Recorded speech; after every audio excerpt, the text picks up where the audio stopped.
নমস্কাৰ সকলোকে। নাৰিকলৰ চাটনি বনাওঁ। নাৰিকলটো ভালদৰে গুচাই বাকলিখিনি আঁতৰাই লৈছোঁ। এনেকৈ পূৰা বগা কৰি লৈছোঁ। তাৱাখন গৰম কৰি লৈছোঁ। তাতে কেইটামান বাদাম দিছোঁ আৰু এটা ইলাইচি দিছোঁ। বাদামকেইটা মই ধুনীয়াকৈ ভাজি লওঁ। কুমলীয়া নৰসিংহ পাত আনিছোঁ, ইয়াৰো কেইটামান মই ভালদৰে ছিঙি লওঁ।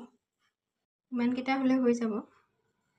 ইয়াতে মই লৈছোঁ গুচাই লোৱা নাৰিকল, এটা জলকীয়া, অকণমান চেনি, ভাজি লৈছোঁ বাদাম আৰু বাকলি গুচাই লৈছোঁ, অকণমান নিমখ দিছোঁ আৰু অকণমান আদাৰ পিচ। এইখিনি মই ভালদৰে মিক্সিত গ্ৰাইণ্ড কৰি লওঁ। এখন হেতা লৈছোঁ, তাতে ঘি দি দিছোঁ। এখন ক'লা সৰিয়হ আৰু এটা লং লৈছোঁ। চাটনিখিনিত নৰসিংহ পাত, ক'লা সৰিয়হ আৰু জলকীয়াটো দি দিছোঁ। এনেকৈ নাৰিকলৰ চাটনি বনাই নে নবনাই জনাবচোন। খাবলৈ ভাল লাগে, ৰুটিৰ লগতো ভাল লাগে, ইডলি, ধোচা আৰু ভাতৰ লগতো খাব পাৰি।